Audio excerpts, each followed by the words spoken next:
Hello friends, welcome to Tanzeem studio Delhi. Lok Sabha की कार्यवाही के दौरान AIMIM सांसद असदुद्दीन ओवैसी ने कहा, क्या यही सामाजिक न्याय है कि सिर्फ 4% मुसलमान जीतकर संसद में आते हैं? इस सदन में OBC सांसदों की संख्या ऊंची जाति के सांसदों के बराबर है और 14% मुसलमानों में से सिर्फ 4% ही जीतते हैं। 4 जून के बाद 6 मुसलमानों की मॉब लिंचिंग हुई है। मध्य प्रदेश में 11 घरों पर बुलडोजर चलाया गया है। हिमाचल प्रदेश में एक मुसलमान की दुकान लूट ली गई। मुसलमानों की मॉब लिंचिंग, मुसलमानों के खिलाफ बुलडोजर एक्शन, विपक्ष की खामोशी सहित दीगर मुख्तलिफ मुद्दों को पुरजोर तरीके से उठाया। Thank you for watching. Like and subscribe for daily latest updates. Shri Asaduddin Owaisi ji. शुक्रिया मोहतरम चेयरमैन साहब, आपने मुझे बोलने का मौका दिया। मैं शुरुआत में बताना चाह रहा हूं कि मैं हुकूमत की तरफ से लाए गए इस रेजोल्यूशन की मुखालिफत में बोल रहा हूं और मैंने अमेंडमेंट्स भी दिए हैं प्रेजेंट एड्रेस के लिए। और चेयरमैन साहब, आप उर्दू को जानते हैं। किसी एक शायर ने शायद बरसर इख्तिदार जमात के लिए ये शेर कहा होगा कि उसूल बेचकर मसनद खरीदने वालों, निगाह अहले वफा में बहुत हक़ीर हो तुम। वतन का पास तुम्हें था ना होगा कभी कि अपने हिर्स के बंदे हो, बेज़मीर हो तुम। इज़्ज़त नफ्स किसी शख्स की महफूज नहीं, अब तो अपने ही निगहबानों से डर लगता है।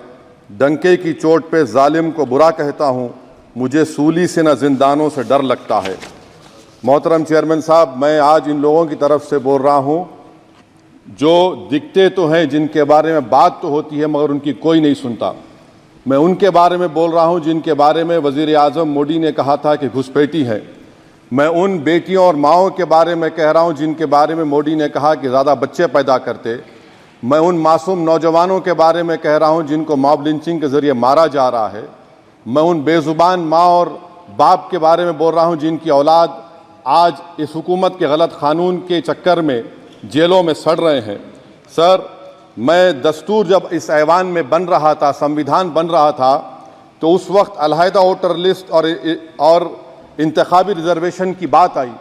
तो उस वक्त के हमारे फाउंडिंग फादर्स ने, हमारे बुजुर्गों ने, दोनों समुदाय के हिंदू और मुसलमानों ने फैसला किया कि हम इस पर राज़ी नहीं होंगे। बल्कि उन्होंने क्या कहा था हमारे फाउंडिंग फादर्स ने, उन्होंने मुखालिफत की थी अलहदा वोटर लिस्ट की और इंतखाबी रिजर्वेशन की। उन्होंने कहा था, I quote sir, it is the duty of majority community to ensure that minorities are elected in the representative numbers. BJP मुसलमानों की नफरत पर जीतती है और मुसलमानों के नाम निहाद मसीहा मुसलमानों के 90% ज़्यादा वोट हासिल करते हैं, मगर फिर भी इस ऐवान के दरवाजे नहीं खुलते मुसलमानों के लिए और सिर्फ 4% मुसलमान जीत कर आते हैं। सर, संविधान सिर्फ एक किताब नहीं है जिसे चूमा जाए, संविधान एक किताब नहीं है जिसे दिखाया जाए, संविधान एक सिंबल भी है, मगर संविधान एक हमारे बुजुर्गों के ख्वाबों की किताब है। हमारे जमहूरियत को हमारे बुजुर्गों ने इस तरह समझा, हमारे फाउंडिंग फादर्स ने इस तरह जमहूरियत को समझा कि इसमें हर समुदाय और मजहब और समाज के मानने वाले लोगों की राय को शामिल किया जाएगा इस मुल्क को चलाने के लिए। मगर इस ऐवान में सिर्फ 4% मुसलमान जीत कर आते हैं। मैं संविधान से जो मोहब्बत के दावे करते हैं उनसे कहूँगा कि कभी उठाकर पढ़ो कॉन्स्टिट्यूएंट असेंबली डिबेट्स में कि नेहरू ने, HC मुखर्जी ने, सरदार हुकुम सिंह ने माइनॉरिटीज़ के बारे में क्या कहा था।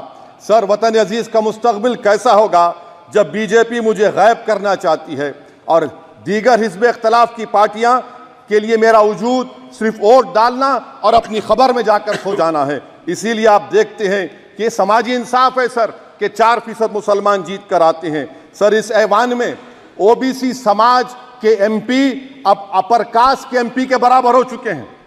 OBC समाज के MP अब अपर कास्ट MP के बराबर हो चुके हैं और 14% मुसलमान सिर्फ 4% जीत कर आते हैं। CSDS का डेटा ये बताता है कि इस मुल्क में जो वोट बैंक है, जो एक मुश्त वोट डालता है, वो अपर कास्ट का है। मुसलमान का कभी ना वोट बैंक था ना कभी रहेगा। सर, 4 जून के बाद 6 मुसलमानों की मॉब लिंचिंग हुई। 11 घरों को मध्य प्रदेश में मोदी के बुलडोजर ने निस्तो नाबूद कर दिया। हिमाचल प्रदेश में एक मुसलमान के दुकान को लूट लिया गया और हिज़्ब इख्तिलाफ की पार्टियों की तरफ से सन्नाटा है। शायद अब वक्त आ चुका है कि लफ्ज मुसलमान का नाम लेना भी अब उस पर पाबंदी आयद कर दी जाएगी।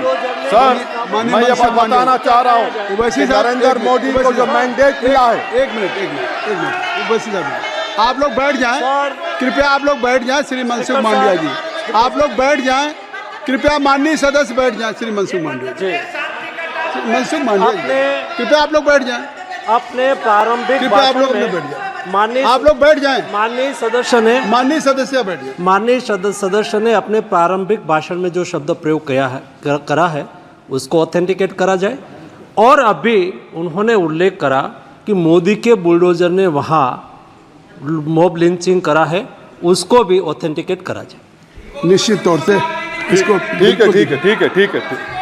ठीक है। ओवैसी साहब, जब भी कोई बात नहीं सर, आप चेयर पर बैठे हैं जी, इसलिए आप मंत्री जी को पेट में दर्द हुआ, माशाल्लाह, शुक्रिया उनका। नहीं, तो सर मैं मंत्री की जवाबदही है ये अरे ये नहीं, मंत्री इससे बुरी बात क्या है? पेट में दर्द हो सकता है, वो दर्द ये सब ठीक। अच्छा, दर्द हुआ, चलिए दर्द हुआ, दिल का दर्द हुआ। तो सर, जो नरेंद्र मोदी को मैंडेट मिला है वो सिर्फ और सिर्फ मुसलमानों की नफरत पर हिंदुत्व की वजह से मिला है। I would like to say it is not Modi's in dock but every single person voted him despite his anti Muslim voice. And I would like to tell the opposition parties, this is not a moral victory for you, this is a victory of majoritarianism. Everyone should contemplate and do introspection. Why is it that the OBCs and the upper caste are getting their due representation? Why are the Muslims not getting? Are we here only to vote for you and not to get elected? If that is the case, please tell us that we are only here to vote for you. Sir, आज भारत के आधे नौजवान बेरोजगार हैं और रोजगार की तालाश, बेरोजगारी का आलम यह है सर कि मोदी सरकार के 5 साल में 75 लाख एस्पिरेंट्स की जिंदगी बर्बाद हो गई, 6 पेपर लीक हुआ। बेरोजगारी का आलम यह है सर कि रशिया जा रहे हैं, वहां जाकर अपनी जानों को दे रहे हैं। बेरोजगारी का आलम यह है कि नरेंद्र मोदी रोजगार का कैंप चलाती है नौजवानों के लिए कि तुम इजराइल में जाकर काम करो, उनको कैनन फॉडर बना रही है ताकि फलस्तीनियों की जायदादों को हड़प कर सके। ये भी कंक्लूड कर। अरे सर, मेरा टाइम है। कहाँ टाइम है सर? आप ये टाइम ले लिए मेरा।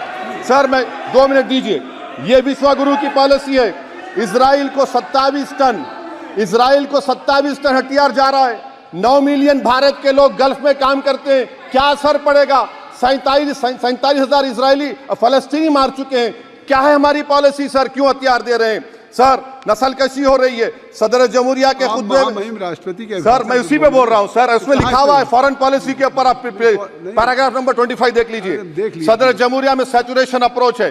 क्यों नहीं मोदी सरकार माइनॉरिटीज को फ्री स्कॉलरशिप को डिमांड करती है सर? उसका आपने बजट कम कर दिया। सर, बनारस का बुनकर 18 महीने से मंडी का शिकार है, सूरत और बेंगलुरु जा रहा है। सर, आखिरी बात कंक्लूड कर रहा हूं, आखिरी बात सर, पनून केस में निखिल गुप्ता, मोदी ने कहा था कि हम घर में घुसकर मारा, तो निखिल गुप्ता को किसने ऑर्डर दिया था पनून को मारने का? अगर नहीं दिया तो उसको बचाइए, और अगर दिया नहीं तो फिर उस पर पीएमएलए क्यों नहीं लगाते? सर समाप्त करो। कमेटी बनाई आपने, उसका क्या हुआ? सर, हम एससीओ को नहीं जा रहे। सर, मैं आपको बता रहा हूं कि मैं अपनी इस तकरीर को टीपू सुल्तान की नजर, सुनिए सर, अब हो गया, खत्म कर रहा हूं सर। मैं अपनी तकरीर को टीपू सुल्तान की नजर कर रहा हूं। ये टीपू सुल्तान की फोटो है, क्या आप इससे भी नफरत करेंगे? सर, ये संविधान में टीपू सुल्तान की फोटो है जिस पर वल्लभ भाई पटेल ने साइन किया, श्यामा प्रसाद मुखर्जी ने साइन किया। ये आपकी नफरत है सर। आखिर में मैं अपनी बात को खत्म कर रहा हूं इस शेर पर कि क्या दिन दिखा रही है सियासत की धूप छांव, जो कल सपूत थे वो कपूतों में आ गए, थे इस कदर अजीम के पैरों में ताज थे, इतने हुए जलील के जूतों में आ गए। बहुत बहुत शुक्रिया सर।